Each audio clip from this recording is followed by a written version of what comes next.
Сегодня мы благословенны представить вам одну из этих мудрых лекций под названием «Сурангама Сутра. 25 средств к просветлению. Сессия 2. Часть 1 из 6. На между мастером и учениками», данная на английском и китайском 5 апреля 2019 года. Тайвань, также известная как Формоза.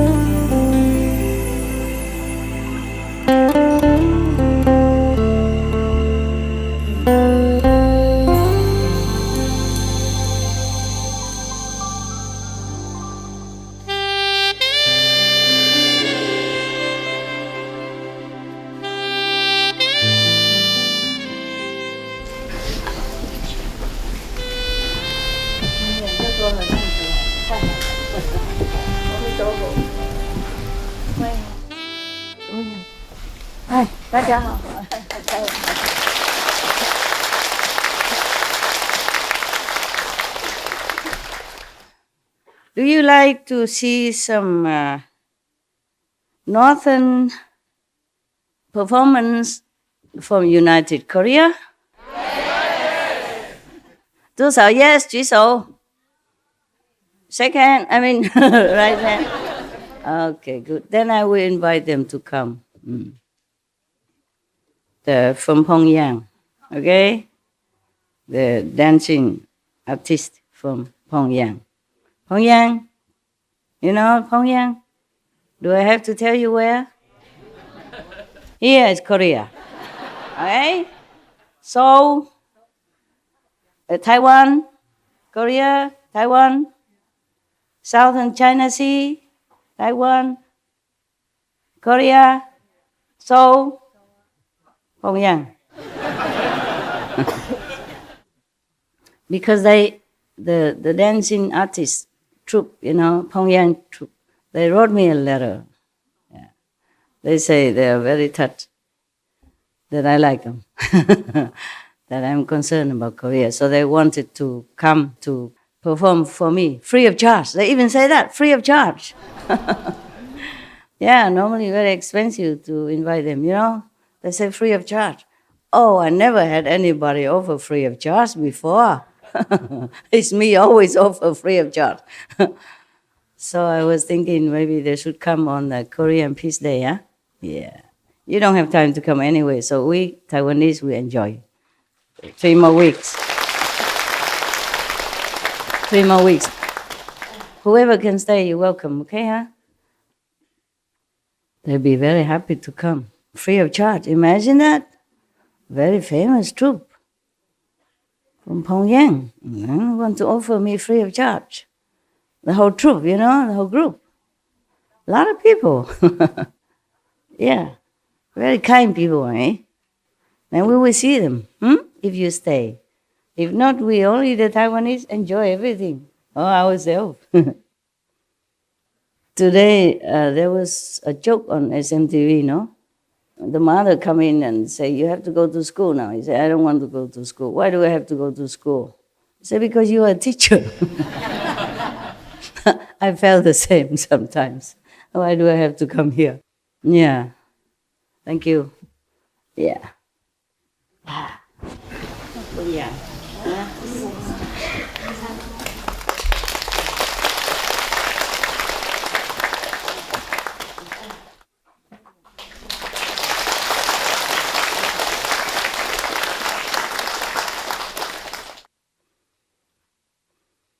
If don't need, can give other people.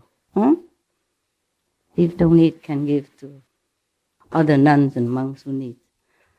Many monks and nuns need, but we cannot take care of everyone. I cannot. Sometimes I don't know them. Sometimes I do. Oh, Mao也来了啊！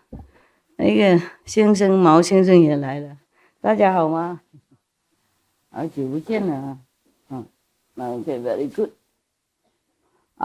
By the way, is all the food okay? Yes. Really? Wow. Good? Not politely, tell me. Delicious? Okay. Brown rice? Oh, just brown rice? Ah? Vegan chicken?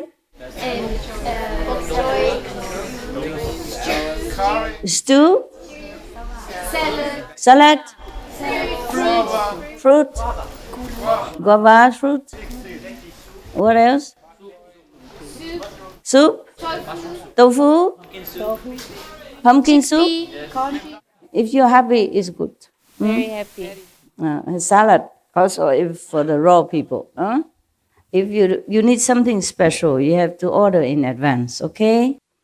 Because we don't live very near the city. It takes some time to arrange, to arrange people to go, arrange to buy, arrange to come back, and arrange to prepare for you. As the best is before you come, you already order, Say, okay, I'm special. Especially raw. I'm very, very raw. I cannot be cooked. OK， 好了，今天更多人师兄你也来了 ，Indonesia， 你怎么看起来一模一样呢？我看到你已经30年以前了，是不是啊？哎呀，你看他了啊？有没有人认识？只有我认识他。30年左右了，以前呢，我第一次看到他，是他请师傅去印尼嘛，And now he look just the same. I mean, same age, just more pinky. Such a healthy boy. 还在做那个电影的生意吗？没了，退休了。OK. Before he owned cinema theater. Yeah, when I first saw him, some 30 years ago. Look at him, my God. How old are you now? 40? Yeah, he looked like 40, 50, huh? But it cannot be, right? Can I ask you how old are you? 83?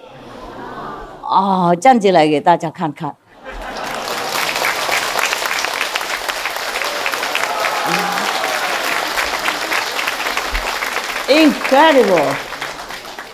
Incredible.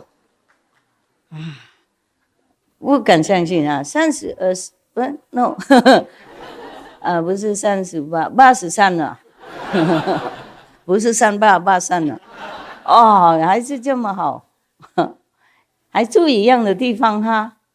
哎呀，我会想念你们那些煮那个菜呀。我来那边的时候，哇，菜最好吃。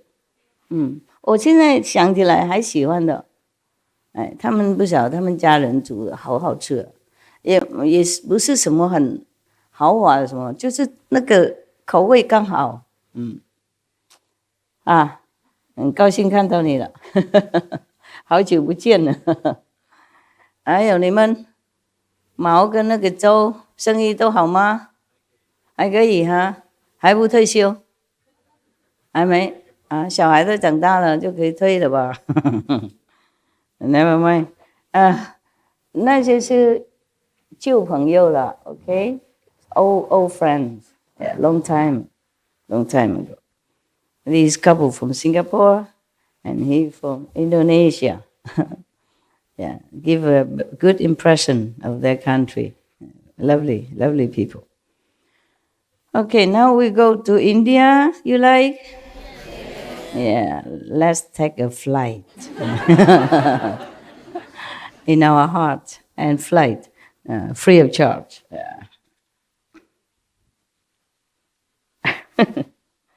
I was thinking of that joke. I also sometimes don't feel like going out to be a teacher. I can't believe being a teacher. You have to worry so many things. Before, when you see some master go on the stage or in the temple, they just go and sit and just talk leisurely. And You thought, oh, nice to be a master, yeah? And many people run around him or her, doing everything for them. Look like, yeah. How come I don't have such kind of life? I do everything mostly myself, and I have to organize many things. Of course, people are doing it, but I still need to organize, give instruction where to repair, what to do, etc., and have to be on top of it. Like how many people can come now, or we have to be in Sihu. We have to organize buses. You see what I'm saying, and all that stuff, and have to organize over there too. A lot of things. Even this seems small thing, but all day just small things, nothing else. Yeah, and my dogs also. Sometime change assistant, and the dog got sick. And until I check it out, they're already sick. Yeah, sometimes too late, and I feel sorry for my dogs that sometimes I just have to leave them for someone else to take care, and not everyone bring good energy or healthy kind of atmosphere, okay, huh? Even though you are initiated. And as you know very well, the past karma, the master power, delete. But the present karma, you must carry on. Otherwise, you cannot live. You must die immediately if you have no connection with the world at all. Yes. And because you're still connected with family, friends, and all kind of things, give and take in this world. So we have to carry on this short life for a while. Yeah, whatever we have to do, we have to do. That's why we need the 5 precepts. That's why the precepts come in. Otherwise, maybe your karma in this life is already destined to be bad. Yeah? Then you have to rely on the master power also, but your own willpower, the precepts, to know what to do, what's right, what's wrong, so that you control yourself. Yeah? Then you take the destiny also in your hands to guide it with the master help into the right direction. So our life is better. Even though we cannot help the whole thing, but at least action don't do any harm, at least. Okay, now we take a flight to India. Yesterday, I was talking about the 4th meditation method with the 2 kings of medicine, plus the 500 other Brahman gods who are also helping with the healing process. Yes. Any healing things, any healing process or power mostly came from the 3 worlds, because it's a physical body, physical world. Yes, and they control them. That's why you see that yesterday is included 500 Brahma gods in there. Probably the 500 Brahma gods were also physically present because they probably incarnated into the world to help people, to help healing. And these 2 kings of medicine, they have been doing it life after life. Therefore, they have such a powerful healing technique or help to their patients. That's why you can see some doctors are good. Yeah, they have green hands. Some people, some doctors still graduate, same, maybe even excellence, great. But they don't have so much healing ability. I mean, a natural ability. Yes. Most doctors, they should not think of themselves as God, but the world revere them as God. Yes. The doctors should always pray before they heal. Yes.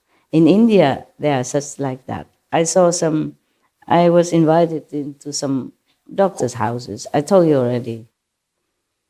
At least one of them I saw is written in the office of the doctor saying, I prescribe, I mean the doctor prescribe, but you heal.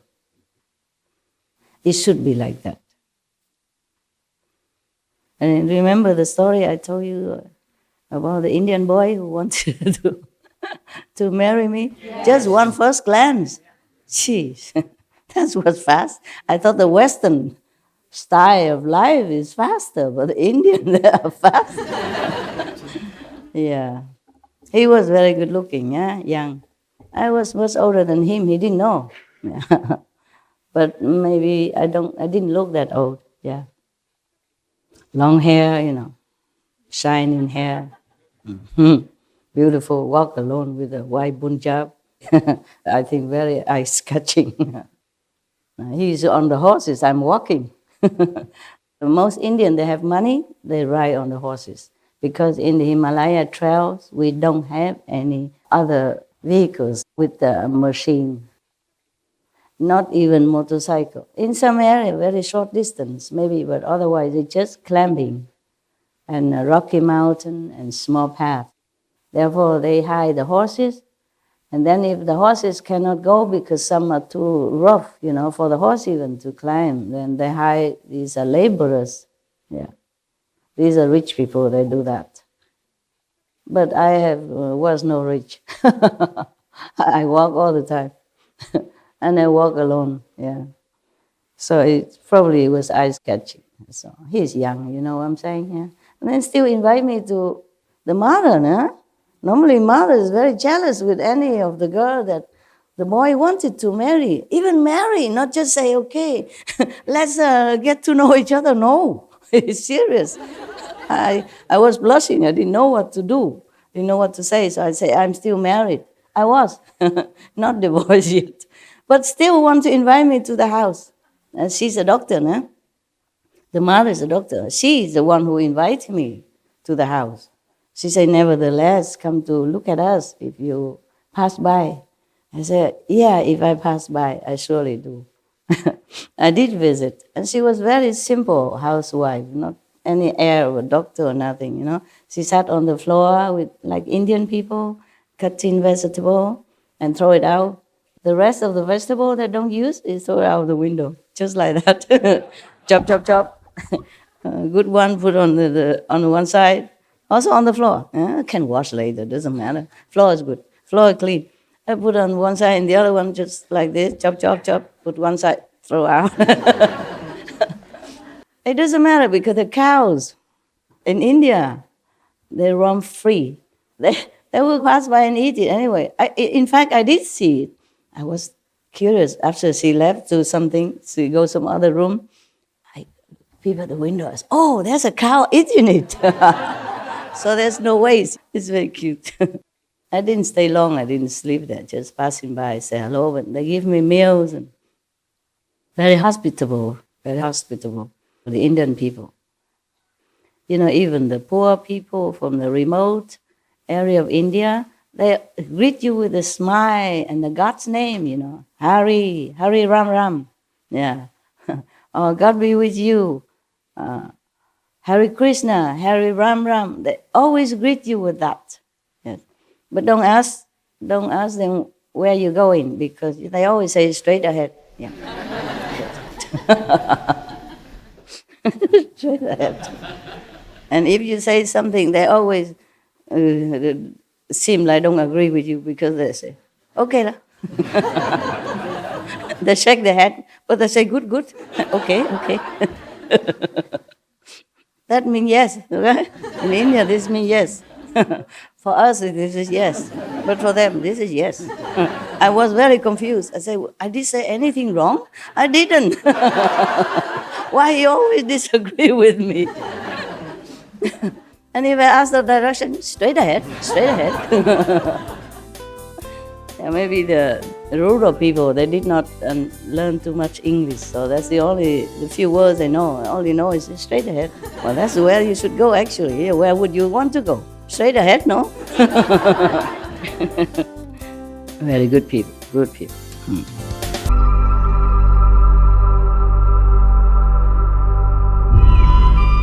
According to Buddhism and the believer and tradition, when you read sutra and all that, you have to put on incense, flower, and bow to the sutra first and thank all the Buddhas and Bodhisattvas in 10 directions or respectfully before you read it, okay?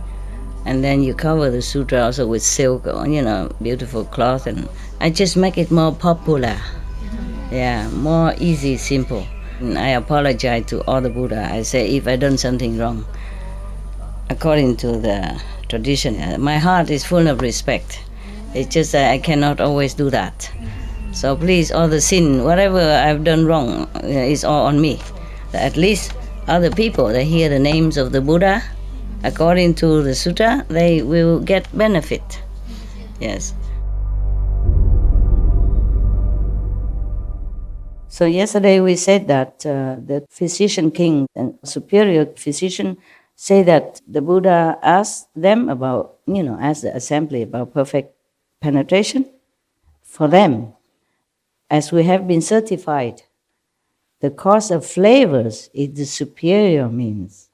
But as I have told you already, they were attending to the Buddha personally. Therefore, the Buddha was blessing them immensely, being so near. Maybe they have to touch the Buddha pose, listen to the chest. In the old time, they don't have this stethoscope. They just put their ears right on your chest and listen. How nearer can it be? Okay? Therefore, they probably soon out physically. And their astral body just flew up to heaven. Therefore, the flavors at that time they tasted is not the same as the normal flavors that they taste with the ordinary medicine for other patients. Yeah. But then because of that, they thought, oh, it is the flavors that give me awakening. And the Buddha even certified to it. So for us, the flavors is very, very important for enlightenment. He even says superior. So they become enlightened by means of flavors. That's what they said. But don't go pharmacy and taste everything. Huh? Will you get enlightened then? The pharmacist will call police. There's a lunatic people coming to my drugstore and making trouble here. And then you say, no, I'm just tasting. I want to be enlightened. Now, there is another one coming up now. His name is Baatraa. And another 16 awakened lords who were his companions arose from their seats and bowed at the Buddha's feet. He said to the Buddha, we first heard the Dharma and left the home life under King of Awesome Sound Buddha. Once, when it was time for the Sangha to bathe, I followed the custom and entered the bathhouse. Suddenly, I awakened to the fact that water does not wash away the dust, nor does it cleanse the body. At that point, between the two, I became peaceful, and I attained the state of there being nothing at all. Perhaps emptiness, they call it. To this day, I have never forgotten that past experience. Having left home with the Buddha, I have gone beyond learning. That Buddha named me Baatraa. Wonderful touch was revealed, and I accomplished the position of the Buddha's disciple. The Buddha, Shakyamuni Buddha now. The World Honor One asked about perfect penetration. As I have been certified to it, touch is the superior means. So that's his meditation method, touch. I don't know what touched him. Didn't say here. Probably from the water, or when they were bathing together. And they're bathing, and they have to cleanse themselves. And then suddenly he realized through the touch that it's not the water that cleans. But of course he has transcended the normal state of awareness then. Yeah. Otherwise if you touch yourself all day long, you feel nothing, no? Do you feel anything when you touch yourself? Or even your brother next to you touch you? Try it. Touch anything? No, won't feel anything. Yes. Therefore, actually, if you want to read the sutras of the Buddhas or the scriptures of any religious order, you must be enlightened first. Yes, you must have more or less similar experience, of transcendental awareness. Otherwise, people, what? Just a smell of herbs and he became enlightened? Then I go smell the herbs all day long. Then I get enlightened quicker. He only take care of the Buddha once and the herbs at that time only, or one time, and he get enlightenment. And this one is a touch. Did you see that anybody touch him here? He went to the bathhouse also. Suddenly I awakened to the fact that water does not wash away the dust, nor does it cleanse the body. Okay, between the two, he entered the state of not because of the water or not because of the touch, and then he realized that if he's in a bathhouse, I'm sure he was scrubbing himself, trying to cleanse himself, and that's how he became enlightened. So he thought it was the touch of the body, of the sensation that he awakened. It's not. It's just like everything else before us. So now we know. So that's another one, number 5, huh? We still have 15 or something to go. Now, this another Buddha great disciple, Mahakashyapa. He will be one of Buddha's successor later on. Huh? And you should know that. Even though it doesn't mention here, okay? But I read elsewhere. It's different. So Mahakashyapa is one of Buddha great disciple. And then another nun called Purple Golden Light Bhikkhuni. I explained to you yesterday already. Bhikkhuni means nun, but fully precepted nun. Bhikkhu is fully precepted, 250 precepts. Yes. If a novice, then we don't call them Bhikkhuni. Yeah, we call them maybe Samini, Sami or Samini. Yeah. Sami means a young boy, a new novice to come to become prepared to be a monk. It takes some time. And then Samini is a woman, lady nun, but not yet fully ordained. Yeah. These are all bhikkhu and bhikkhuni. Yeah, okay. I was also. I supposed to be bhikkhuni, but don't look at me. Don't question. I'm not that kind of bhikkhuni. Sorry. Sorry to disappoint you. Maybe inside, the heart. But people don't look at inside. They mostly look at outside. They say, what? What? You say you are a nun? Oh, forget it. If you are a nun, then I'm a monk. Anybody would say that. Okay, never mind. It's just the way it arranged with the Maya, so that some people have to be screened out to begin with. Okay? I'm not allowed to just take in anybody the way I want. So the clothes is some kind of a screening filter. It's just like you have a screen door, screen window, filter out the small mosquitoes. This kind of screening, the screen door. Might as well. Yeah. Because even some people already came and still cannot distinguish. Not to talk about people who did not even want to come because of the screen. Mosquitoes don't come because of the screen anyway. So, Mahakashyapa and Purple Golden Light Bhikkhuni and others, maybe some more, probably practicing the same method. Therefore, they all came together to tell the Buddha what they did or what they do. So they all arose from their seats, bow at the Buddha's feet and said to the Buddha, "In the past Kalpa, in this region, I drew near to the Buddha named Sun Moon Lamp, who was then in the world. I heard Dhamma from him and cultivated and studied with him. After that Buddha's extinction, I made offerings to his sarira and lit lamps to continue his light." Do you know what sarira is? No, okay, I tell you.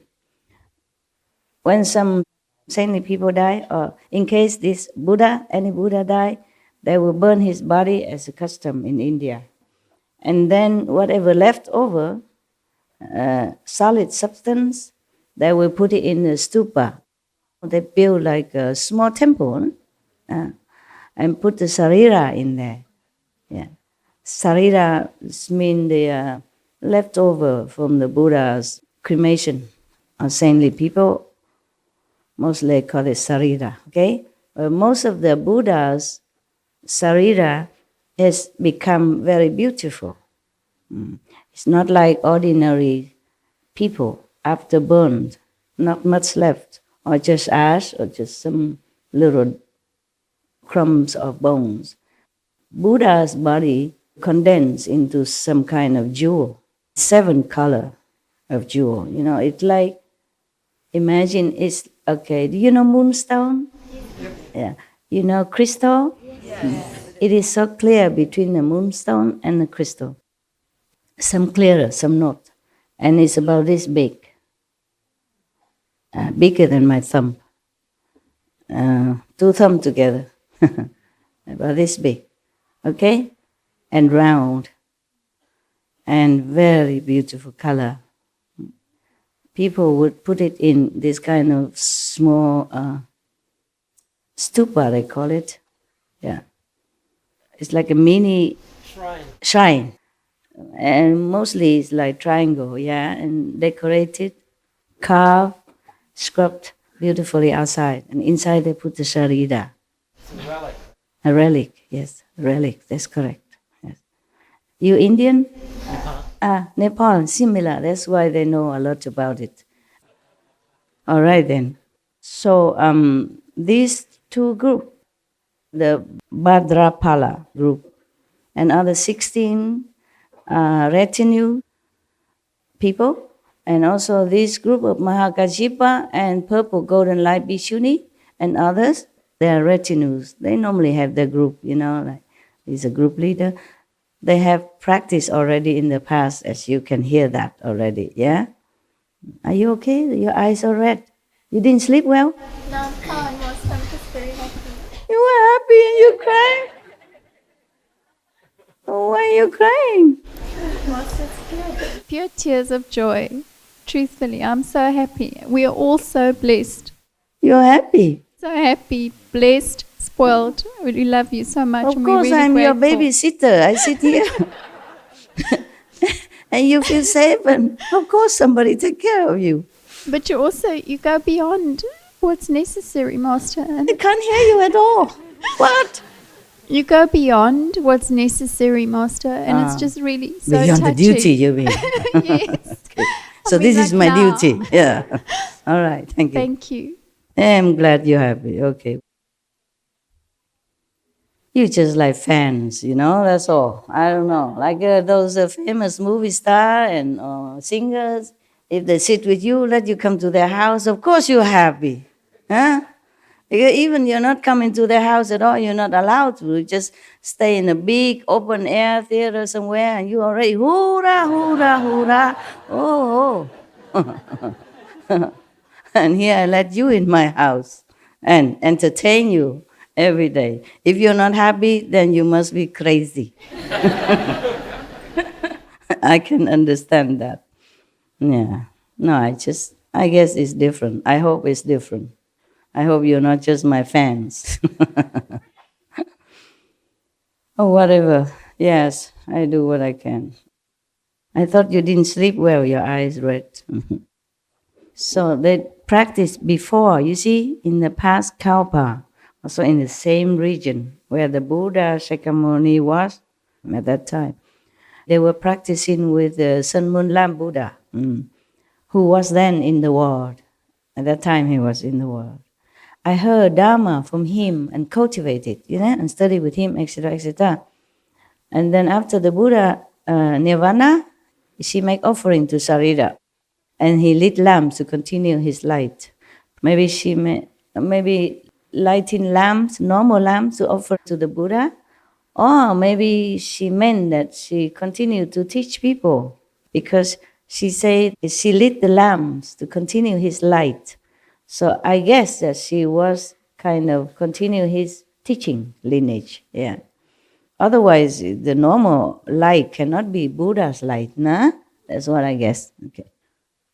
From that time on, life after life, my body has always been perfect and has shone with a purple golden light.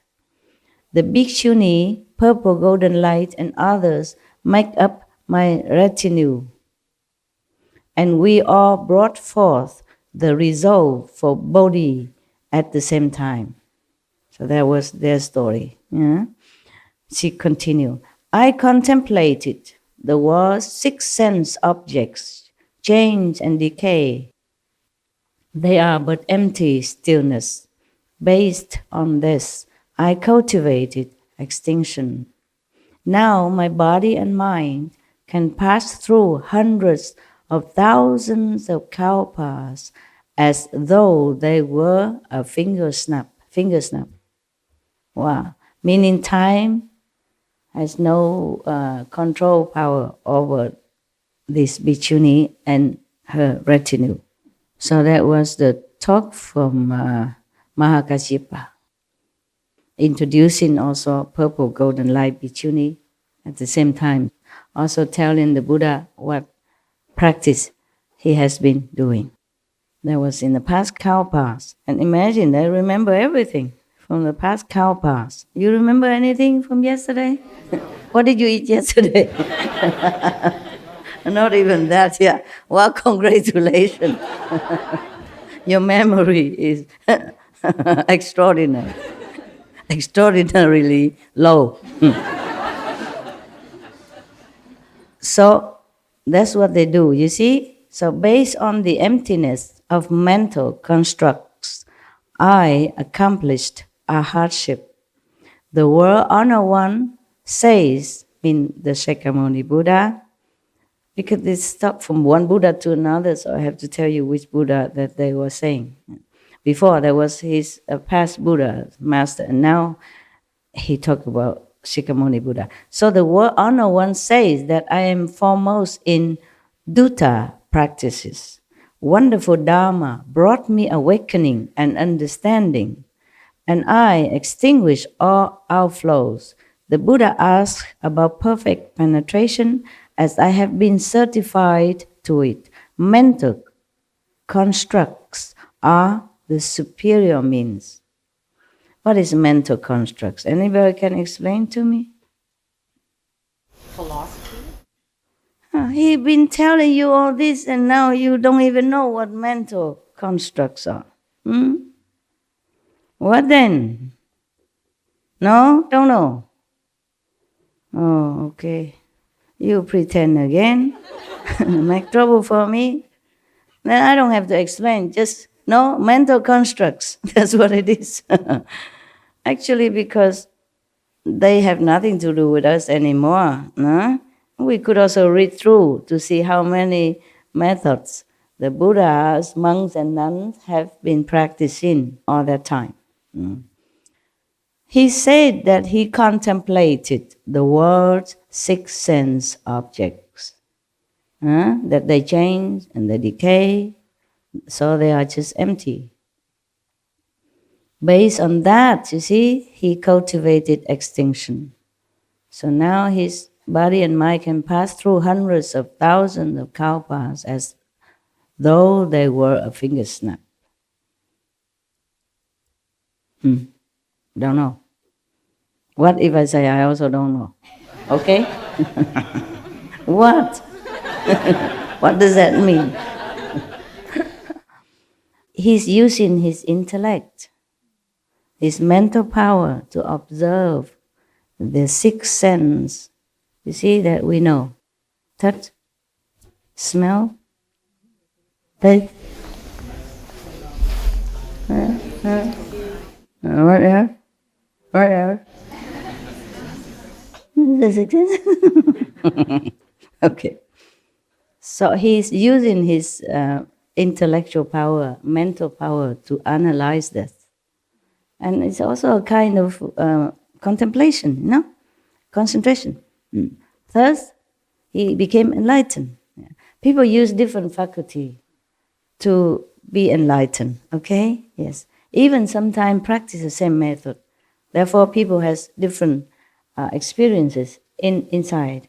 Just like you, brother and sister, I teach you one method, but some of you have different experiences. Some, have experience outside, obviously, or some benefit of some kind, and some go inside, see different worlds, different dimensions, etc.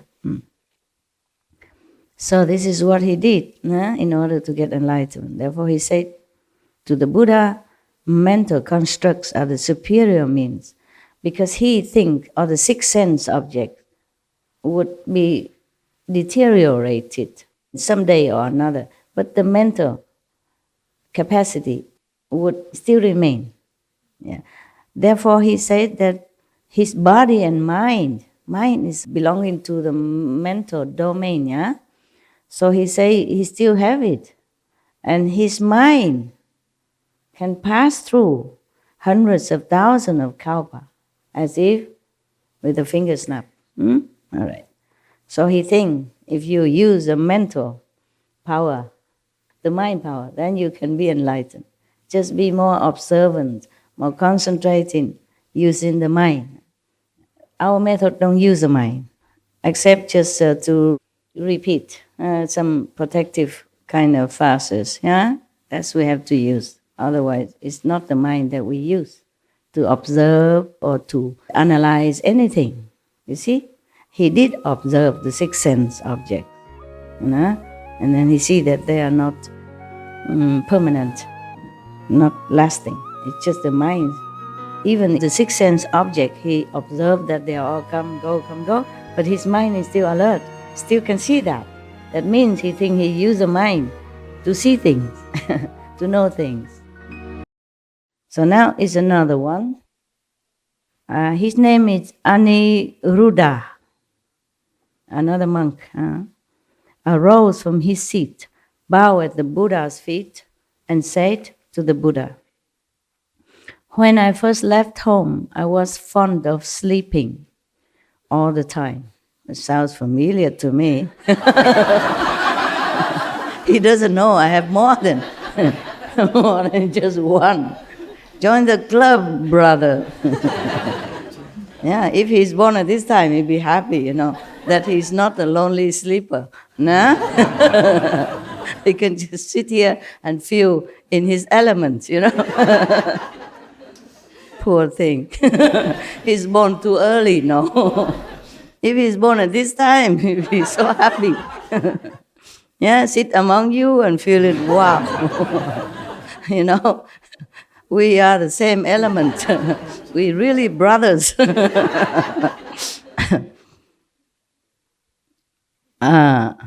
The thirst come one scolded me.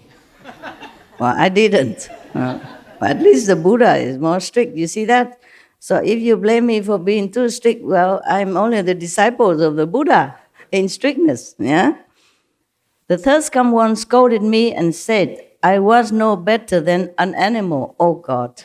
The Buddha is really, really stern, And I thought the Buddha never scold anybody. Well, he did actually. He did scold.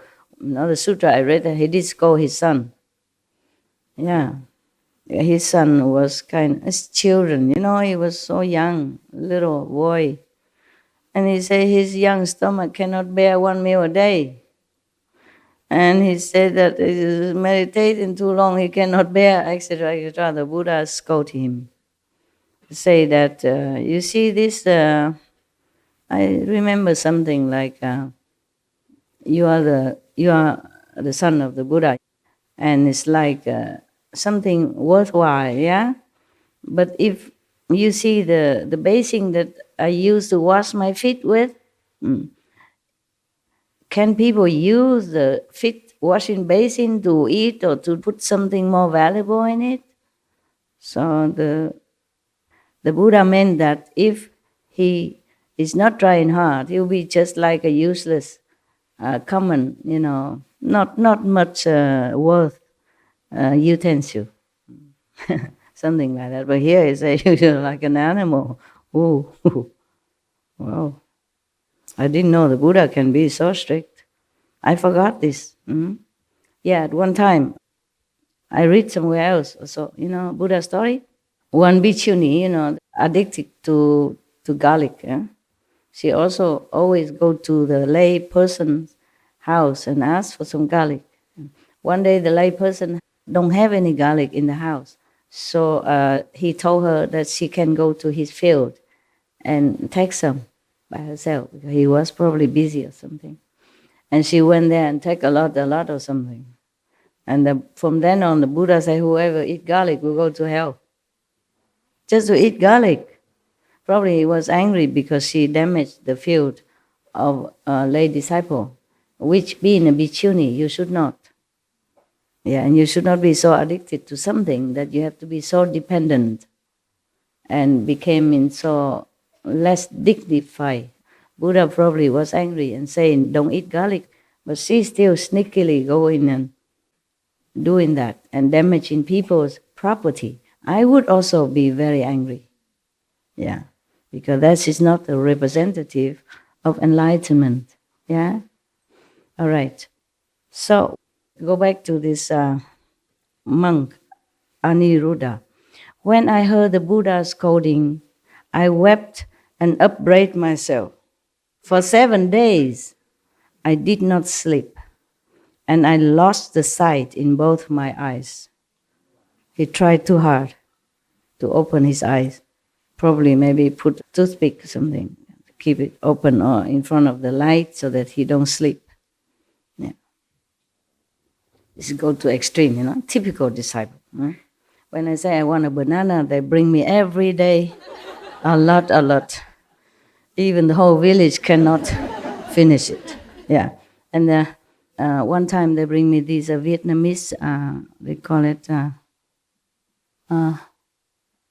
chả or something like that. These Vietnamese ham, the whitish color, outside green, they wrap with banana, yeah, and it's round like a ham, like this. Well, this round, or this tall, and they cut into small pieces. And one day they give it to me, some slice. Oh, Good Love loves that. Yes, I give it all to him. I'm not really very fond of anything, not much. Nowadays, not much. So Good Love ate them all. Yum. Next day, I gave double portion. Yesterday, same stuff. And Good Love is not there anymore, so I returned the same portion, the same amount. The dog's not there because when I'm on retreat, I cannot just have them around. I don't have enough time to attend to you and attend to business and paperwork. So no Good Love around, so I return the same. I never told them. Sometimes the Good Love likes something, a lot. And if it's gone, then next day I get a lot. And the next day is next day, Even Good Love fed up. So the Buddha blamed him for sleeping too much. But he didn't say not to sleep, meaning doing things in an appropriate way, nah? Yeah, middle way, no? Then he just took it too seriously. 7 days don't sleep until his eyes are blind. Yeah, terrible. Many things like that happen here also. Repentance, good, yeah? Being aware of your own shortcomings, good. But no need to punish yourself when there's not necessary. Huh? Just tell me what the problem is, okay? So now he said that he did not sleep for 7 days and lost the sight in both of his eyes. The World Honor One taught me the Vajra Samadhi of the delightful seeing, which illumines and is bright. Although I had no eyes, no eyesight, not that I don't have eyes, no eyesight, I could contemplate the 10 directions with true and penetrating clarity, just as if I were looking at a piece of fruit in the palm of my hand. The third come one certified me as having attained a hardship. The Buddha asked about perfect penetration, as I have been certified to it. Returning the seeing back to its source is the foremost method. Meaning, you don't see with the eyes, just like you are doing in meditation. Yes. As I have told you before, one of the Zen masters said,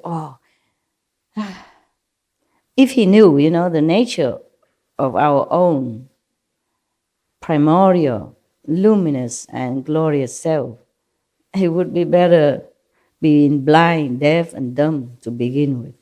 That's what he said. Because we can't use anything. This physical, ephemeral nature of things and the body, we cannot use any of them for enlightenment. So that's why when he has no eyes, he realized after the Buddha taught him how to see inside, then he knows that the seeing source is not from the eyes. The eyes get the seeing from the source, just like the ears get the hearing from the true source. You see, that's why we don't use the ears, but we hear. You see, if you did not practice Kuan method, how would you understand what I'm saying? Anything at all. Yeah. Even you practice Kuan method. I asked you many times. You did not understand. Not to talk about the people who don't. The blind, lead the blind, both fall into the ditch. Yeah, now you know, So hurry up, okay? Yesterday I asked you about the 2 medicine king, remember? And you talked to me about the herbs. I asked about the enlightenment, their awakening. And you said, because the herbs, the smell of the herbs, the different herbs, the mixture of the herbs, all nonsense. Miss the mark 2,000 miles. Just like you miss the magician's hand, he's doing something to distract you while he's doing something else. That's why you don't see where the pigeon come from, or where his handkerchief come from, or where anything else come from. Yeah. Just the quickness of his hand and the distraction skill. Just like, this is a joke everybody knows, that before you go and learn medicine, the professor teach you to put your hand in some patient's feces and taste it. Yeah. And he did that. The professor put his hand in the patient's feces and tasted it. And he told every student to do it. They did it, yuck. But he said, you stupid, you should have observed. I put this finger, but I taste this finger. Observation is everything. That's what he said, the professor. You don't know this joke? This is very famous with all the medicine, the school. She said, you should observe, man. Observe. Observation is everything. This finger, but I touch this finger. And they all do the same finger.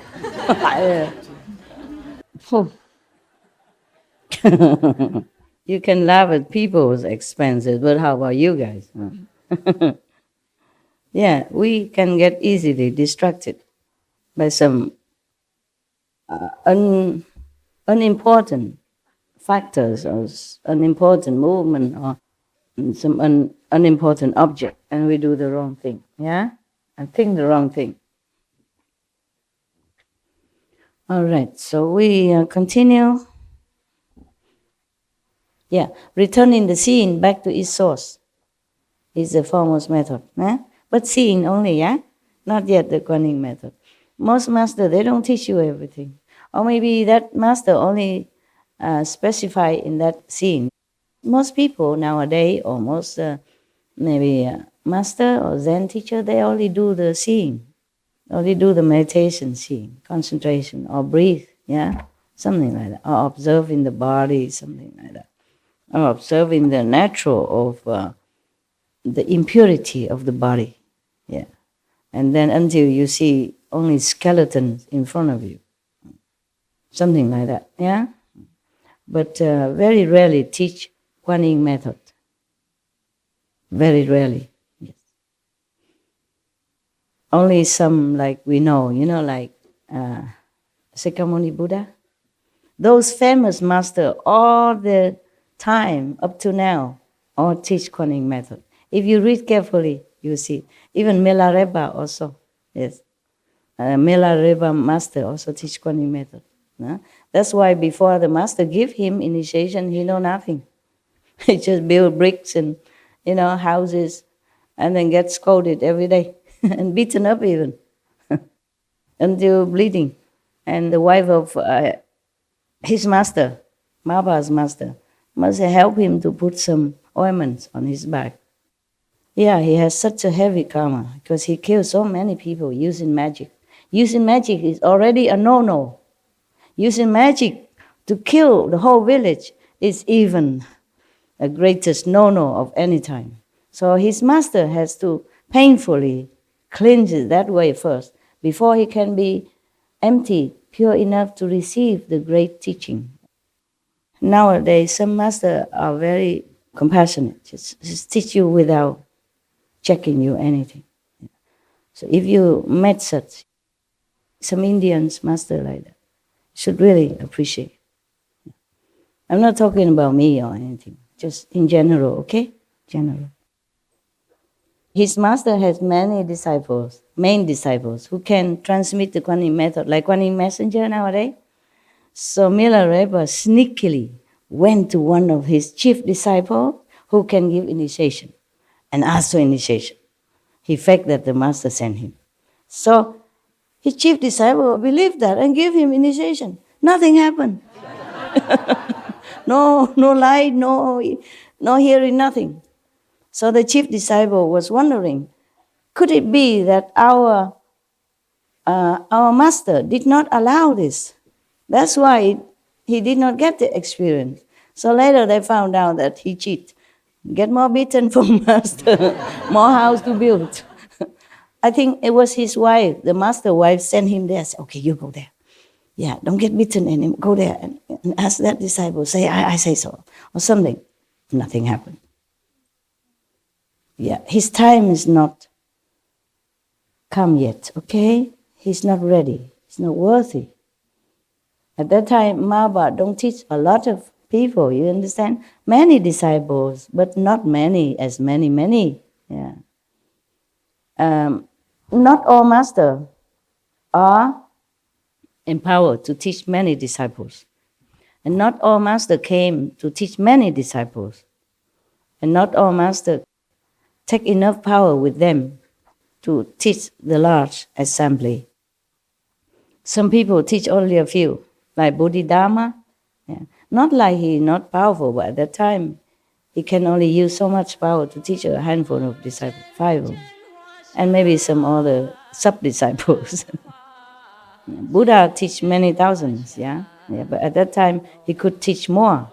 He has more power. It's just that communication, transportation is not as good as nowadays. Buddha has to walk every day. Yeah.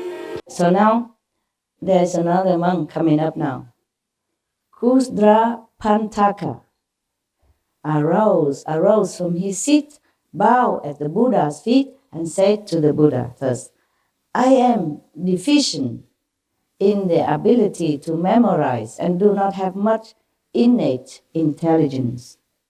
When I first met the Buddha, he means this one, Sakyamuni Buddha, the other two were talking about the past Buddha that they learned with. But of course now they also learned with the Sakyamuni Buddha. This one learned directly, just like the first 5, yeah, or Ananda, yeah. or Sariputra, I guess so. I can't remember, yeah. Nowadays, we take everything for granted, but that is a called miracle, you know? It's also one of the miracle power. 100 years ago, we didn't have it. When I was a teenager, we don't have it. Yeah. And then slowly we had black and white TV. And we have those big box that you can communicate as a telephone, but short distance. Not to America from Taiwan, no. Nowadays, my phone. How come it's not working enough? You know, I have to buy a new one, you know, new new product, yeah?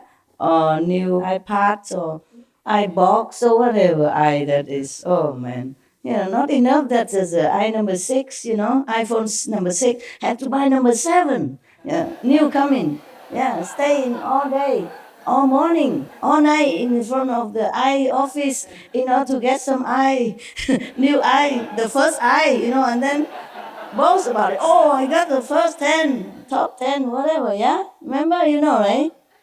Yeah, telling you.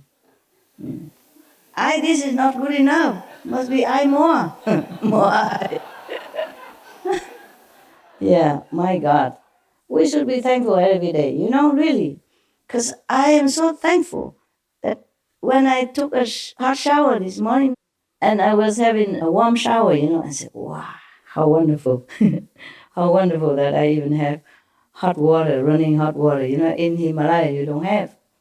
You bathe in the Ganges River, no matter what the season, yeah? Some ice cubes still floating on the water, and then you have to bath in that. But be happy that you live near the Ganges River already. I was always happy and always grateful. Because some monks and some practitioners, they live far away from the Ganges River to go down the cliff, you know, and have to carry water up to their cave, which is on top of the mountain. Oh, it's many steps, or don't even have steps. You have to find your way, and it's not that easy, you know. The path is full of loose stones and rocks. You could, you know, lose your life anytime. And I stay in Rishikesh at that time, which is very near the Ganges River. Just take a short walk, you know, maybe 3 minutes, 5 minutes, you know, on the flat land. Not too flat, but, you know, not like very slippery or very slanted. No, very easy to walk, like you walk in the garden here. And go to the river and take a bath, wash your clothes and hang on the rock. And then it dry in no time. India, very hot. It dry in half an hour. Or maybe half dry and then you can wear already. And then when you walk back to your mud house, mud room, it dry completely. No need spinning machine, nada. I love that kind of life so much. I wish I could go back there. Just rent a mud house. It costs like gift, you know? Costs a few rupees. It's not even $1. Because over there, they don't try to make profit. They make everything cheap for the pilgrim, yeah? They're so spiritual. Even the business people, they're so spiritual. They make it so that they don't lose money only, yeah? And gain very little bit to continue and to repair the house. They don't think of business. Everything there is very comfortable. If I go there now, with not much money at all, I don't even have here, but I could live forever there, truly. The Indian people are wonderful. Nepal also similar region people, they're wonderful, yeah. And come to talk about it, why don't I just go there? Why dream about it? Why don't go back there? Yeah, there are some mud house you can rent, you know. If not, I just live outside. And now I even know how to take care of myself. I can even afford a tent. I can afford the bus and the horse so that I don't even need to carry. When I was alone, I can't afford it. I have to sell in or get rid of things because I'm alone. I can't afford to carry a lot. If I go to India and I have an ashram, you can also come, you know? I don't know. See where life takes me because I really love that type of life. And I can meditate as much as I want.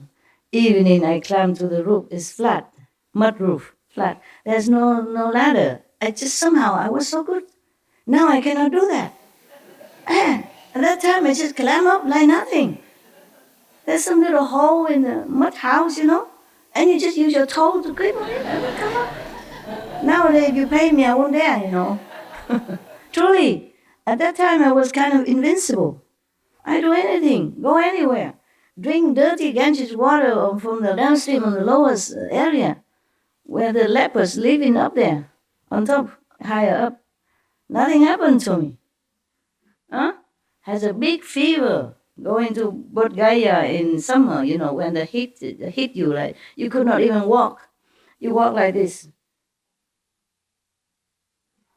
Like you're climbing the big hill, and it's only flat road, but it's so hot. Even Indian people don't dare go out. I was so naive. I walk in the noontime because I'm eager to go to see Bodh Gaya, where the Buddha sit under the tree, the Bodhi tree to become enlightened. I was eager. I did not know time, no sun, nothing. And I walked, and it seemed like you carry a mountain and walk up another mountain, and the big typhoon was blowing you down. That heavy. Oh, I just walked like crawling, like this, truly like this. Very, very effortful. And then I got a sunstroke, got sick. After I seen the Bodhi tree, fine, I go back. But somehow there is a little temple. They give me congee, rice congee and vinca tofu, and I recover. And then I go to see another garden where the Buddha preached. I got another stroke again. I get a stroke. And then somehow, before I collapsed, I landed right in front of a temple again, Buddhist temple.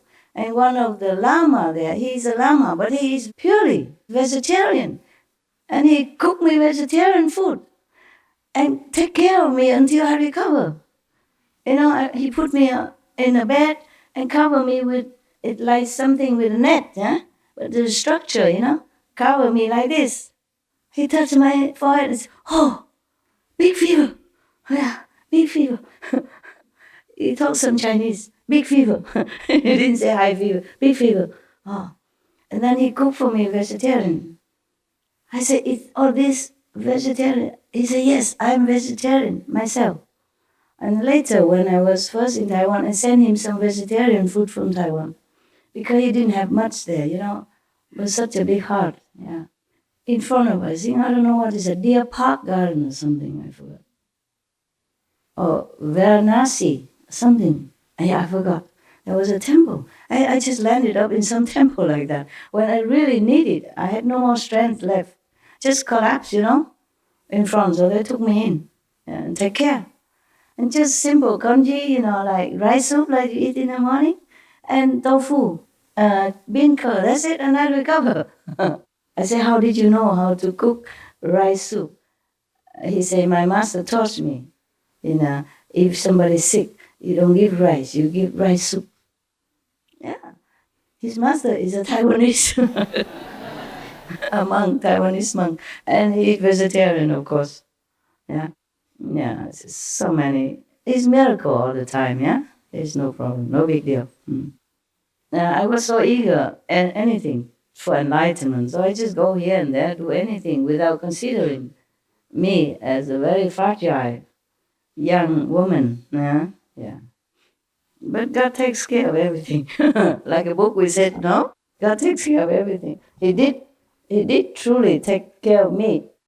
So this is Kusdra Pantaka talking, yeah? When he first met the Buddha, he said, "I heard the Dharma and left the home life.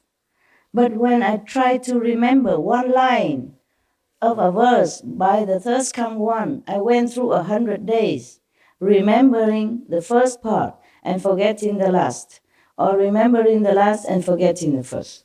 He has no memory faculty, not very sharp. He tried very hard to remember what the Buddha said. Yes. In those days, and nowadays also, in many parts of the world, people don't have other facility, or they just do like tradition, memorizing the whole Bible or the whole Quran, memorize the Buddhist scripture. I also did memorize some. You have to memorize some, like the morning service, the evening service. And when you make offering to the Buddha and recite some mantra for the ghost and all that, you must know. I had to memorize also some, yeah. And also they memorize some of the mantra, the compassionate mantra, like from Bodhisattva.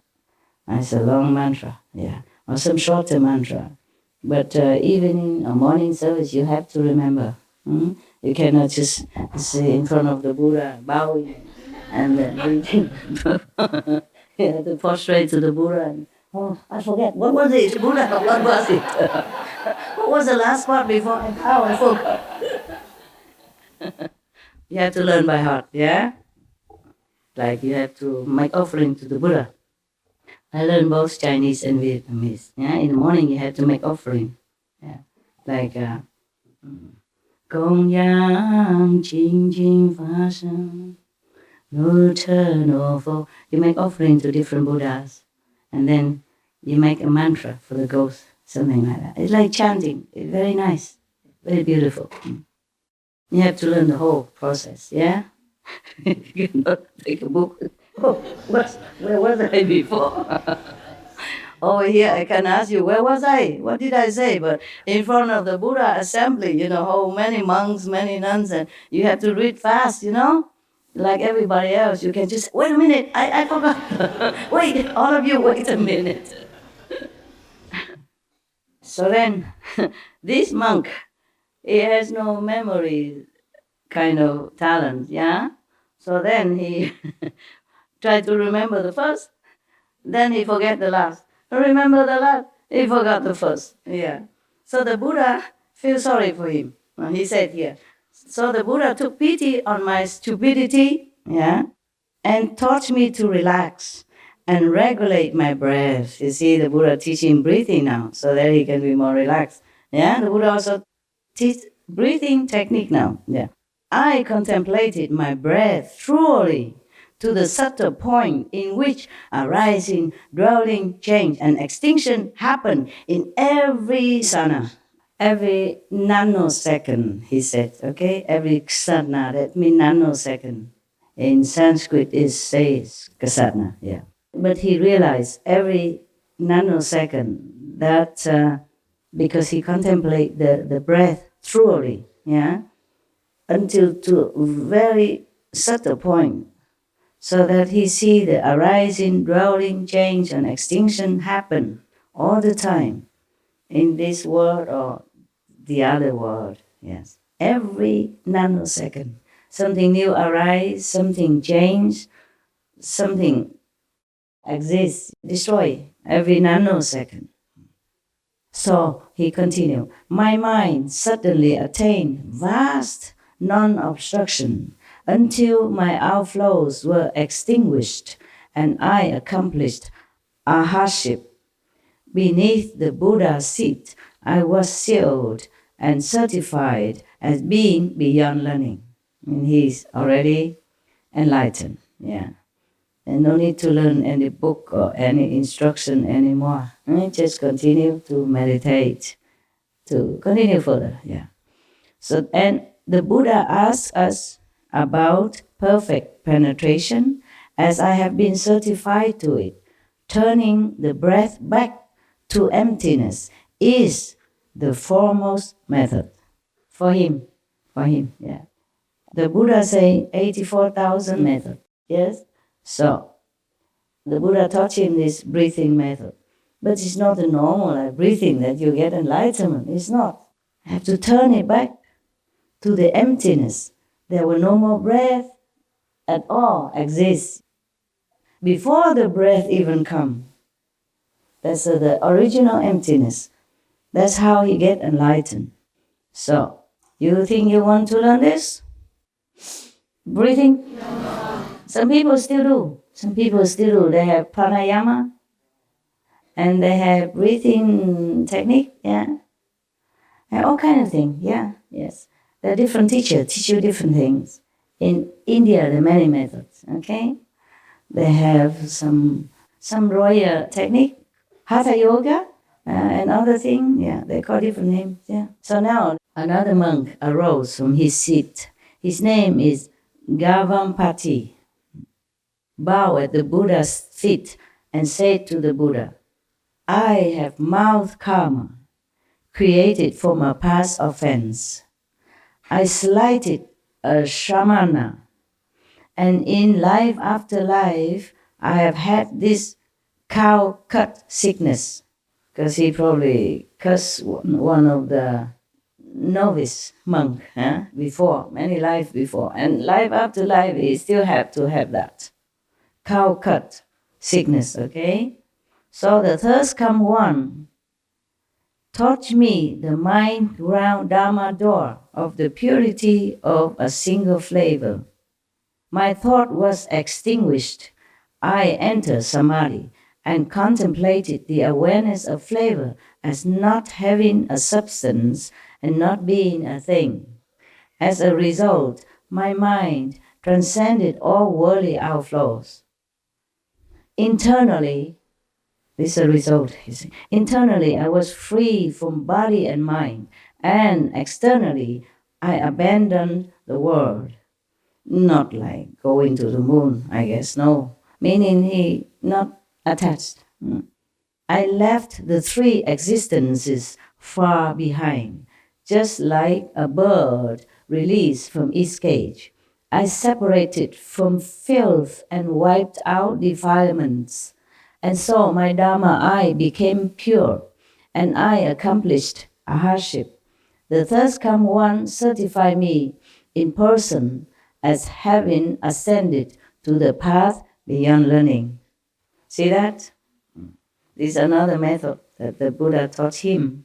Maybe it depends on their faculty and their ability and their intelligence. Yeah, even the Buddha get the so stupid student, he still can raise him up to a hardship. But being stupid is not a sin. Being stubborn, being big head, big ego is a problem that separate you from Buddha nature. And stop yourself from understanding the real teaching of the Buddha inside, not the talking outside. That's why this monk before, he cannot even remember one sentence. Yeah? He forget the front or forget the back. He still can attain a hardship because he's not arrogant. That is the point. You see, he has no ego to obstruct him. Ego is the worst enemy that we can have as a practitioner. Just too much fixation on the outer, phenomena and allurement, and then forgot to go inside. Or too much proud of small attainments or small success, physically or emotionally or spiritually. This is all very detrimental to our spiritual progress. It's the ego make it like that. Make you attached to this and that, make you feel proud of this and that, which is absolutely nothing. It's dust compared to the real thing, compared to your real purpose in life, to meditate, okay? Like if your husband spoil you or love you so much and you become kind of a spoiled brat, and in going outside you also became like that, demanding, and proud, arrogant. Or your wife is spoiling you, then you also became stubborn, too much ego, thinking that, I'm wonderful, I'm the best, I'm somebody. It is okay for self-confidence, but not overstep the boundary between self-confidence and arrogance. Then you'll be fine. You have to know, check yourself, whether or not you are obstructing yourself. This is really, really, really detrimental for your spiritual progress. You go nowhere, carrying around the ego like a baby, like precious thing. Just let it go, okay? We are nobody. We are nothing, really. I mean, maybe outwardly, look like I'm your master and teaching you, but inwardly, I don't feel like I'm anything. Inside my feeling, I don't feel like I'm something important. I never had this kind of even feeling to grasp at, I do my stuff, diligently every minute, every second, every hour of the day, what I can. Take care of my dogs, take care of my things, do my business, take care of whatever I have to. And if you come, I teach you a few things. But inwardly, for example, suppose I do scold you. It doesn't mean I'm arrogant or anything, because I don't feel like I'm anything. I just do what I have to do. It's just like I tell my dog, stop it, you know? Don't play too rough. Huh? That doesn't mean I don't love my dog. That doesn't prove that because I'm their master. It's not like that. I just have to stop them before they get too serious and biting each other. When they get cranky, playing too rough, and then one get hurt, and then begin cranky, and then the other one also more cranky, and then it's become a fight. Yeah? So I have to stop them then. I say, stop it. I do something to stop them, not to continue so roughly that it escalate into some more serious problem. That's all. Not because I'm their owner. I don't feel like I'm owner of the dogs or anything. I just have to take care of them. It's just situation. Make it like that. It's just like if I teach you, I tell you something, it's just necessity. Not because I think I'm a master. Not because I think I have the right to do that. It's just automatic.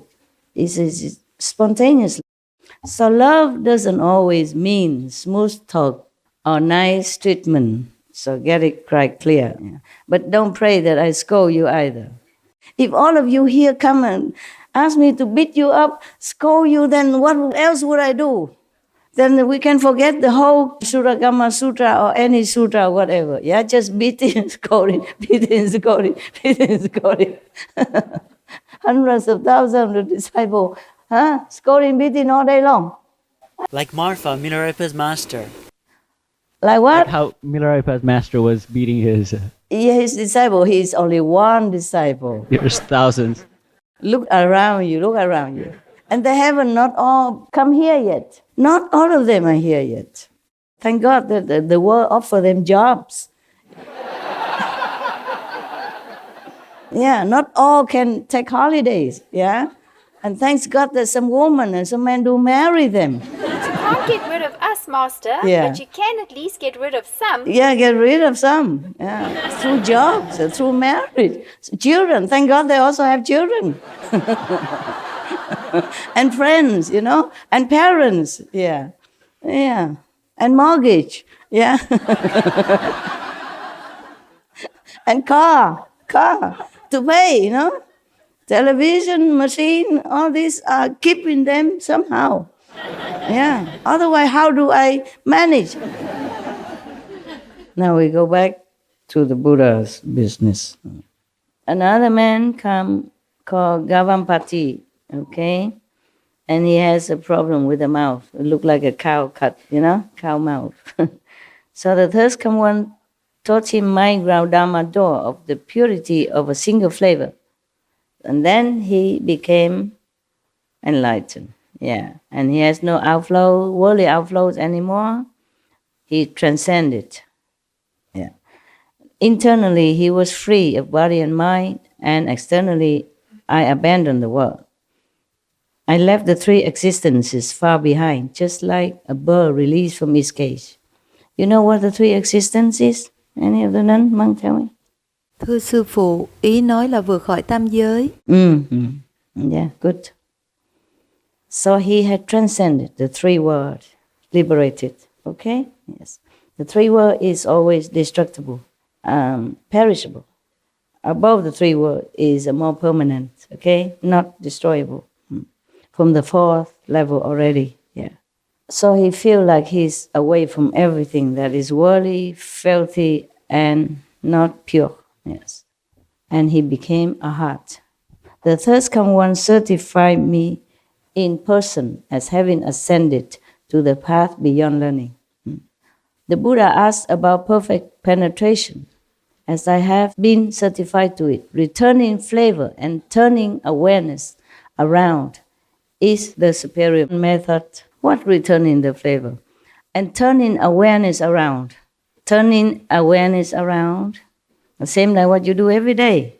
Instead of looking outward, you turn your attention inward, and look inside instead.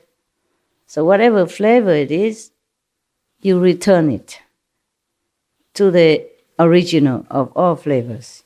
The reason the flower, the roses, had the smell as it is because it originates from somewhere else. The reason you can smell the roses because your smelling faculty originate from somewhere else. So return into the source in one saying, very simple. Just turn inward. Yeah. Whatever. If you have either flavor or fragrance, doesn't matter. If once you turn your attention inward, then you're in samadhi. You're free. Flavor or not, smelling fragrance or not. That's what it is. The secret is turning inside to the real world, not the physical illusion world here that we have. Similar. Then they all turn inward by one method or another. It's just that you wait and see why we have to practice Kuan Yin method, okay? The punchline is still coming, yeah? Wait at the end. Now, there's another monk coming now. A monk named Pilidavasa arose from his seat, bowed at the Buddha's feet, and said to the Buddha, "When I first left home to follow the Buddha and enter the way, I often heard the thirst come one explain that there is nothing in this world that brings happiness." Is that true or not? Even if it brings a little temporary happiness, we pay a lot suffering afterward. Nah? Like romance, for example, beginning, how nice and hot and whatever, and then after a while, it's bitter taste and suffering, crying a lot, blah, blah. It's very difficult. Once you enter this kind of very narrow love relationship, and you just be kind of locked up in there. And you become jealous of anybody. Any woman go near your boyfriend, you feel like a potential threat. Any man go near, you feel like it's a potential danger to your relationship and your love, for example. And then if the husband or the wife or the boyfriend or girlfriend that day somehow did something, this is not to your liking, you say, I knew it. That must be that woman. I know it. That must be that man. It's like that. And it becomes more and more narrow and more bickering, more sorrow, more possessive instead of happiness. It's just the nature of things that turn out that way. Very difficult to control. It's your sixth sense of, outward focusing. And then it brings in trouble. And the mind interprets it in the wrong way. And the heart beats it in a different way. It is the world that makes everything seems negative. And even though you normally have a very good and happy relationship, things will happen to make you doubt it. I don't think any woman would never doubt her husband or boyfriend's love until the day she go into this 1 meter square box, right? I heard all the time that they have doubt, they have suspicion about their love relationship, even though outwardly it seems so perfect. A couple, it seems like they're perfect.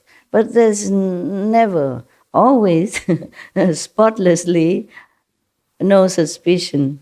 And then because of suspicion, it breeds another suspicion. And then you watch your partner. Instead of loving him or her, you're watching him. You analyze it. You observe it. Oh, this is with negative thinking and expectation. And boom, it might come as you expected. And then you say, I knew it. I knew it would happen. And now it comes. You see, I told you, I knew it. And then the more you told him or her, the more it happened. And nobody likes to stay in a bickering relationship. And then they have excuse to go. And then they start another, you start another, and another war begin in different positions, different places, with different rival. Tell you. That's why the Buddha left home. He had 500 women. He should know.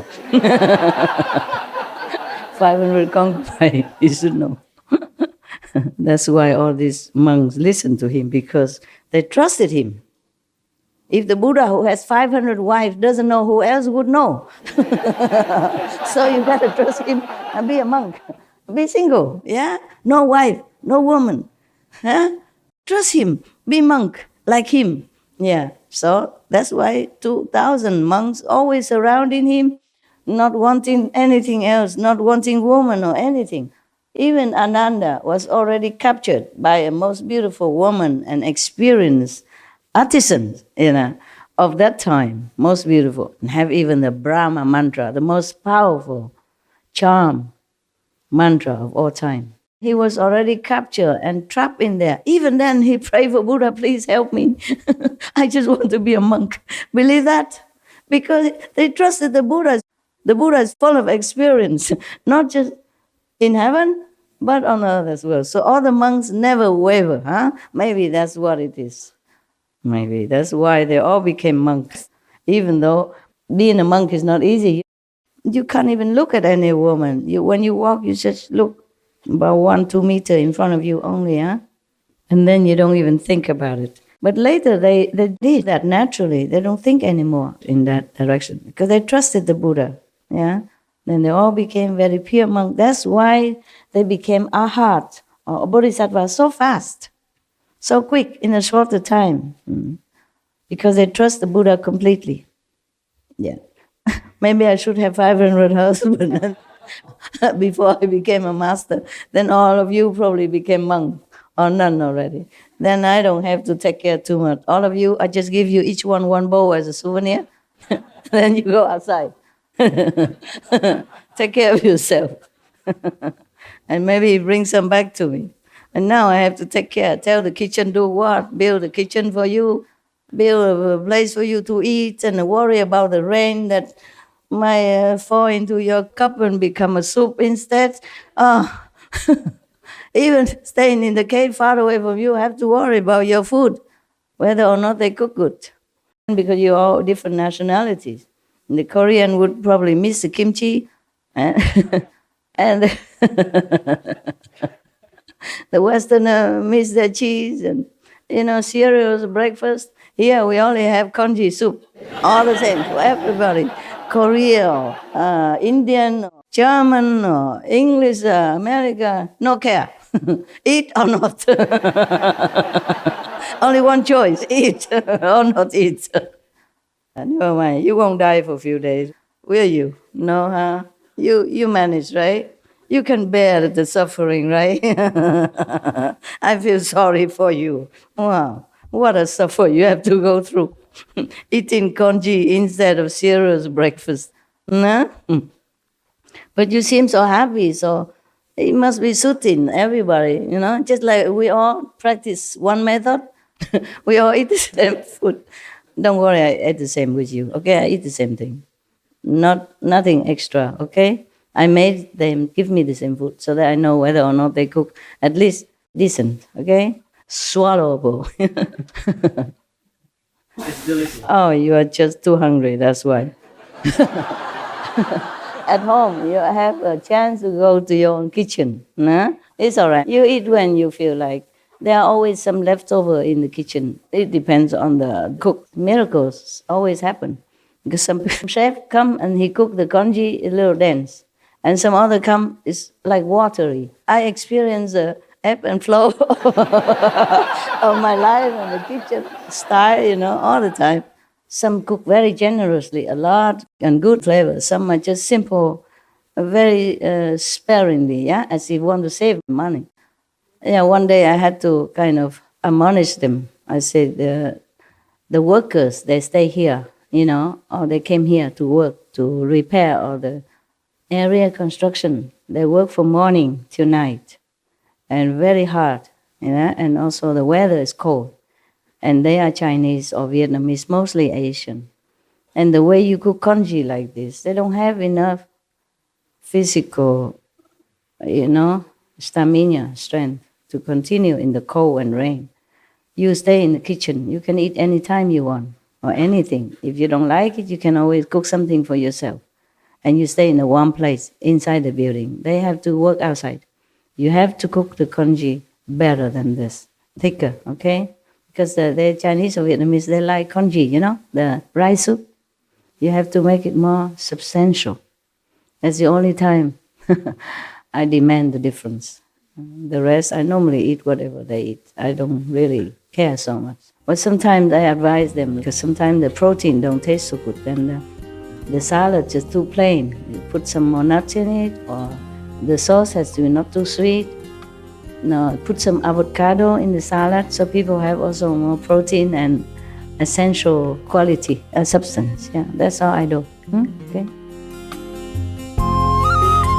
So this monk, his name is Pilindavasta, arose and bowed at the Buddha and said, "When I first left home to follow the Buddha," meaning Shakyamuni Buddha, if they don't mention anything else, meaning that present Buddha at that time, "I entered the way. I often heard the thirst come one explain that there is nothing in this world that brings happiness. Once, when I was begging in the city, I was reflecting on this Dhamma door," meaning this method of the Buddha teaching. Dhamma door, it means a method. Where they say door, because like you can enter through that. That's why they say Dhamma door. Just the same as method, okay? The Buddha taught him that nothing in the world brings happiness. So when he was like begging for alms in the city, he was remembering that and reflecting on that. And did not notice a poisonous thorn on the road until it had pricked my foot. My entire body experienced physical pain. Poisonous thorn. There's such a thing as a poisonous thorn. Be careful where you're walking, huh? With your shoes. When I was a kid, I remember I walked very often barefooted. Yeah, and now I just remember that. How did I do that even? I walked to school barefoot, I walked back barefoot, about 1 kilometer. And I walked mostly around the village from one place to another, barefooted. Yeah, I remember that. And nowadays, I see my dogs walk around without shoes. You can't wear shoes on dogs all the time. And I feel sorry for them already. And then I saw TV, animals, they walk in the forest without shoes. Of course, they don't have shoes. And I said, how do they do that? Won't they hurt themselves? By some thorn or something. Won't we feel hurt on the rough surface? I even feel like that. But now I remember. Now I talk to you because of the thorn, I remember. Yeah, sometimes some thorn also prick my feet. Huh? And kids, you're invincible.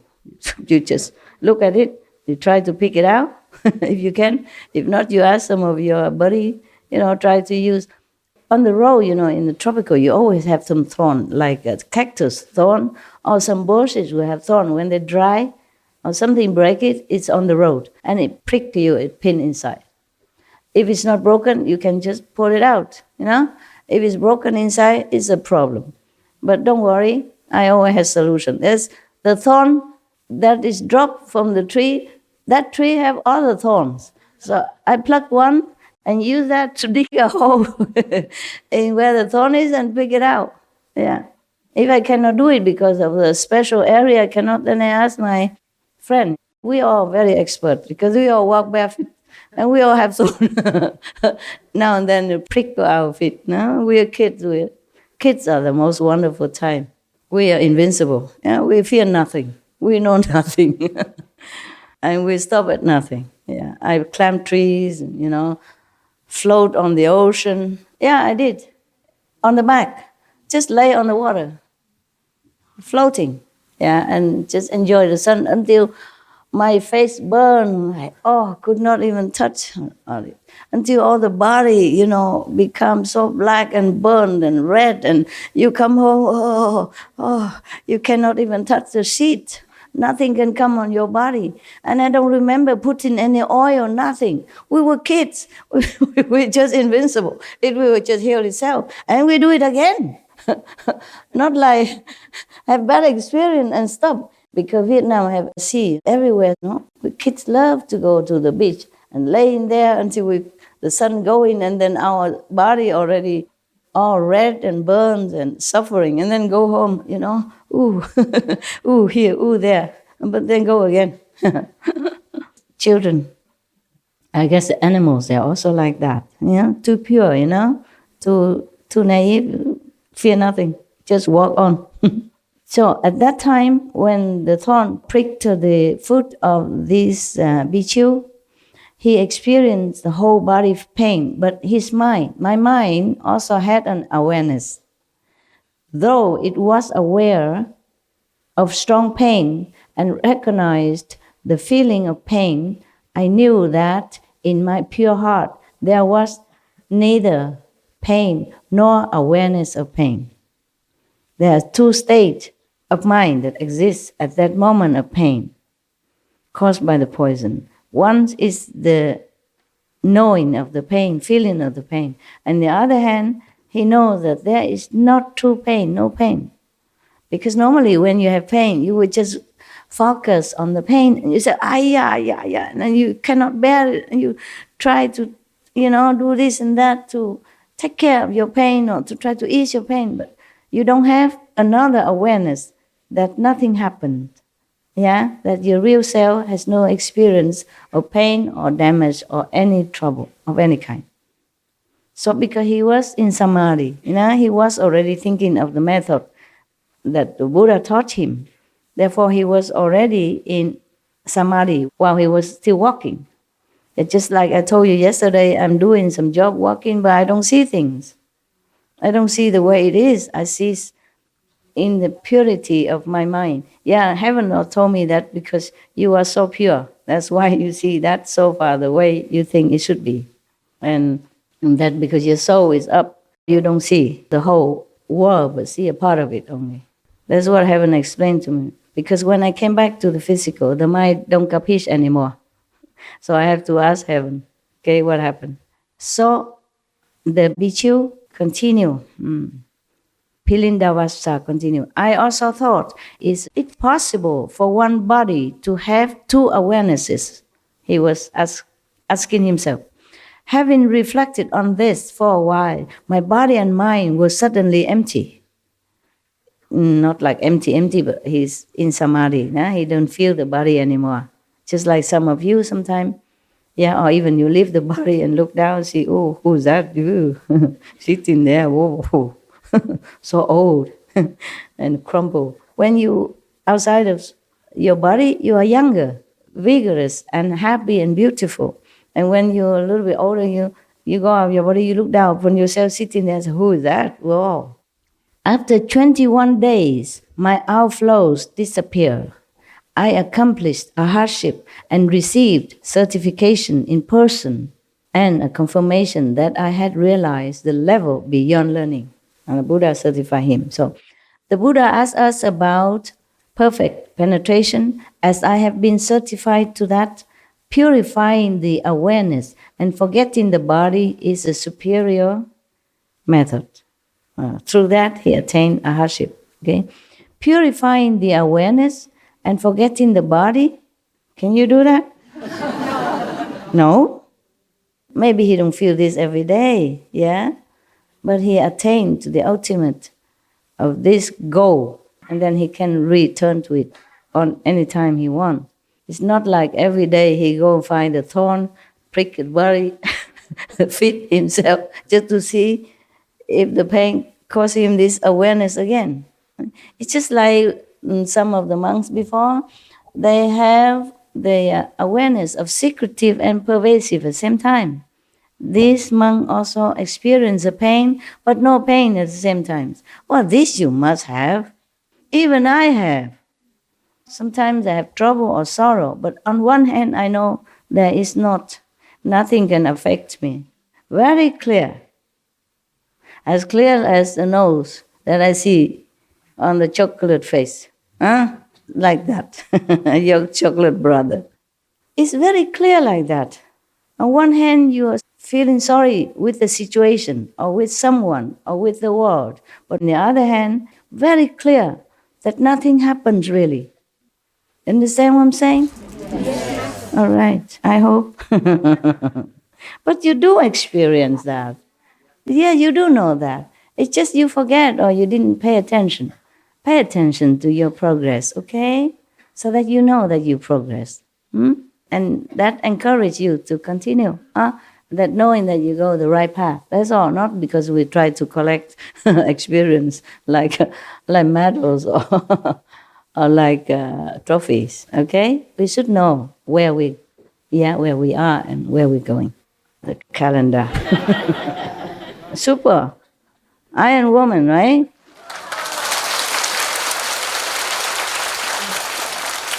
Oh, truly, I don't know why. Because if I'm in the cave right now, no, I just do leisure, do some paperwork, doing nothing, and then occasionally we'll feel tired. Cannot talk like this. Cannot imagine it. Just before I come here, I couldn't imagine I go out and talk for 3 hours. I was thinking, Master, can I make it? I talk to myself just like you do, Can you make it? Oh, because you still have to work, you have to go to school. And then it's just going, huh? And I don't have anything special, more than you had. I just have one bowl of this, the rice soup. And what else did I have? Yeah, it was this bean curd tofu. This you cannot eat a lot, it's very salty. Because I don't have appetite. Only that thing can make me be able to swallow the soup. I know if I'm out here, I don't know how many hours until I come back. Yeah? So that was the breakfast, no? And then a little bit curry, and that you have. That's it. Nothing else. And a little bite of this guava. A bite about this big. This big. You know why? Because I had to bite it first, and then I give it to the ghost. Otherwise, I cannot eat it. That's all. I eat something so that I can take some out for the ghosts outside. Hungry ghosts, yeah. Otherwise, I was also very lazy to eat. Didn't want to eat. I didn't want to do anything. And I thought I could not make it today. They're coming out and talk. But then I did. Hours long, non-stop. Can't believe that. The next one. The next one name is Subhuti. Subhuti arose from his seat, bowed at the Buddha's feet, and said to the Buddha, "From distant kalpas until now, my mind has been unobstructed. I remember as many of my past lives as there are sands in the Ganges River." Can you tell me how much that is? Countless. Cannot, yeah. Ganges River sand, who can even count it, yeah? So he has even been in different lives, so kalpas, as many as Ganges River. Imagine how many lifetimes you have passed through and doing the same thing. He has also doing the same thing, like other monks and nuns before, saying we have been practicing this and that in kalpas. So from the beginning, not that they have to reincarnate. They reincarnate on earth or physical universe for some different reason. They want to help sentient beings, yeah? That's why. And kalpas after kalpas, like the Ganges River sand, doing all this tirelessly. Imagine how compassionate these saints people are, the Buddhas are. And we just do a little bit physical work. I'm tired. Can't. Don't want. I'm so tired. Don't want. Don't want to do it. I need to sleep. Wait until you pass your life, then you can sleep all the time. It's coming soon. Don't worry about it. Sooner than we think. I just blink my eyes more or less, and I'm already 30 years more than when I first begin. It seems like only a number, but it's etched in your body and make a real difference, yeah? So now this Bodhisattva Subhuti, feeling like from the beginning in my mother's womb, he even know that. You can see it past like that. I knew emptiness and tranquility already when he was a fetus, to the extent that the 10 directions became empty, and I caused living beings to be certified to the nature of emptiness. Wow, powerful. Yeah, in the womb already can certify people aware of the illusion of existence, yeah, emptiness. having received the third come one's revelation that the enlightened nature is true emptiness, that the nature of emptiness is perfect and bright, I attain a hardship and suddenly enter into the third come one sea of magnificent, bright emptiness. With knowledge and views identical with the Buddha, I was certified as being beyond learning. In the liberation of the nature of emptiness, I am unsurpassed. The Buddha asked about perfect penetration. As I have been certified to it, all appearances enter into nothingness. Nothingness and what becomes nothingness both disappear. Turning phenomena back to the void is the foremost method. What mean the void and what mean emptiness? They're the same, okay? They are the same. Void or emptiness the same. But not emptiness as the emptiness like you all leave this room and the room become just void of anything. It's not like that. Because he said here that the enlightened nature is true emptiness. That the nature of emptiness is perfect and bright. This is when you contact with the light, when you see the true nature of enlightenment, that's the light, which you see sometimes thanks to the diligence practice. So, turning phenomena back to the void is the foremost method, because he could penetrate all phenomena that turn back to nothingness. And then even the turning back phenomena and the emptiness itself will both disappear. And nothingness will disappear. In the beginning, it's nothing. And then from nothing spring phenomena and material, physical existence. And even then, he can turn it all back into beginning of nothingness. But then, even the appearance that enter into nothingness and the nothingness itself will disappear also. Then he became truly enlightened. So he said that turning phenomena back to the void is the foremost method for him. Yeah. Contemplating on the emptiness of all things. And then even forsake the emptiness. That's his method. Well, maybe we talk again later, huh?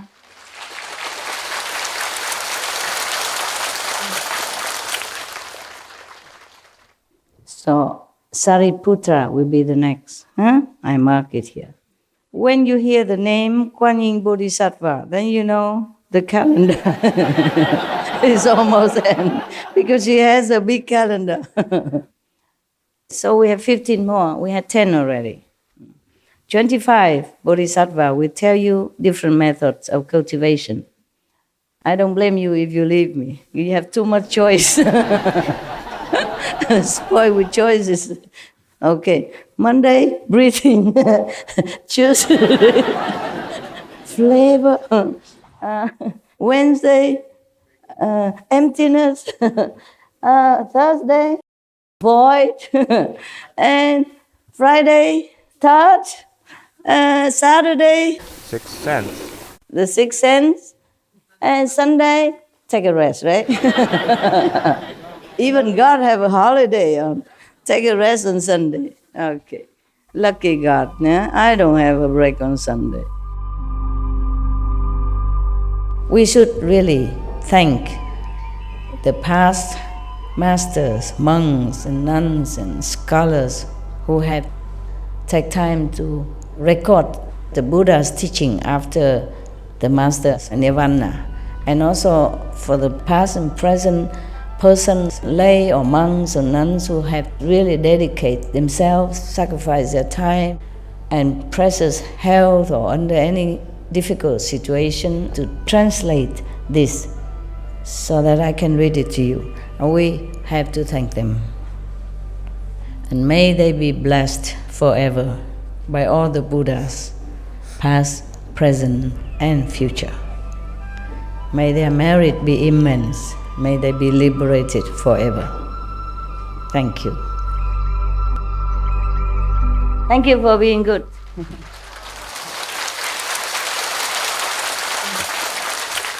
For being attentive. Yeah. Apparently, at least. Yeah. Okay, bye bye.